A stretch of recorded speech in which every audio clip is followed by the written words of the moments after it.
Venir de plusieurs cultures, c'est pas un cadeau, contrairement à ce qu'on peut croire. J'ai compris que d'un côté, oui, il y a quelque chose de positif, évidemment, parce qu'on peut s'adapter partout. Moi, maintenant, je peux vivre presque n'importe où et me sentir chez moi.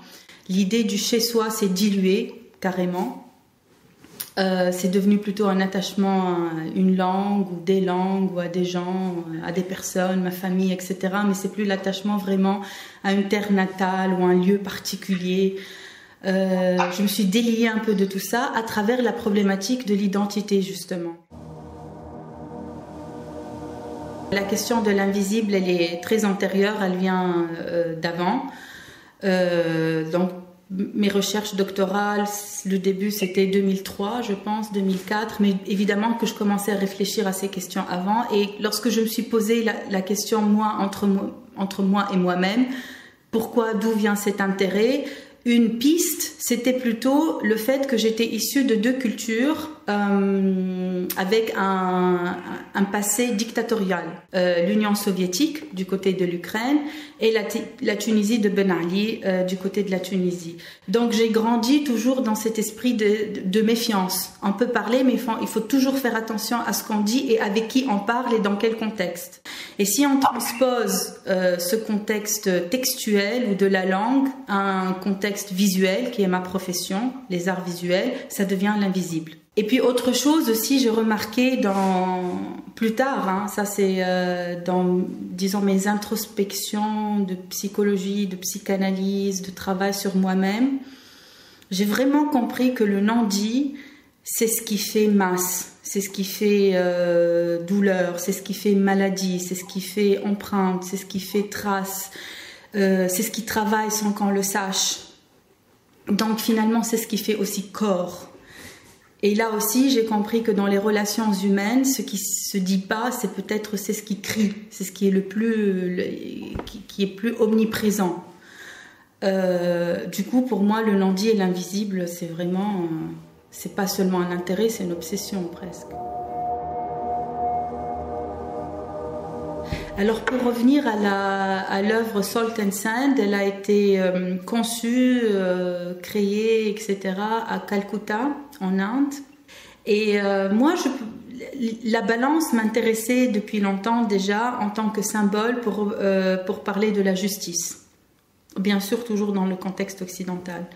Ensuite, dans le marché de poissons à Calcutta, j'étais attirée par cette balance spécifique. Elle a vraiment une forme esthétique déjà. Sa forme, elle est très, très belle en soi. Tout est fait à la main, évidemment. En Inde, ça, c'est quelque chose de très, très normal. La seule écriture qu'on a sur la balance, c'est écrit en bengal. Donc c'est la langue locale de Calcutta. C'est le nom du marchand, tout simplement. Et moi, ce qui m'intéressait aussi vraiment, comment c'est un mouvement aussi, encore une fois, très discret, cette balance-là. C'était la marche du sel, avec des gens qui étaient démunis, pauvres, qui n'avaient rien pour l'idée de libérer tout un pays d'une manière pacifique et par le moyen du sel, c'est quelque chose d'imaginable. Et pourtant, c'est arrivé.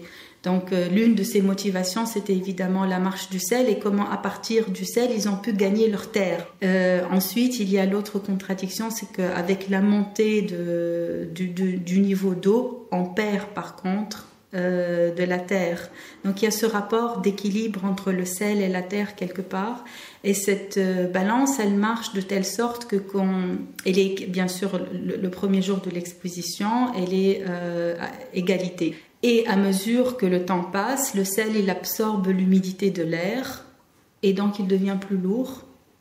Et forcément, ça va commencer, la balance va aller du côté du sel. La strate, absolument, je dirais que c'est le mot-clé, on pourrait presque dire. C'est le lien, la colle qui tient tout ça, toute mon œuvre ensemble. Parce que même si je fais des sculptures, des installations et même des performances, moi je me considère peintre. Je travaille comme un peintre. C'est-à-dire que je vois l'espace, le volume, le lieu en strates, en couches. Et pour moi, une surface n'est jamais plate.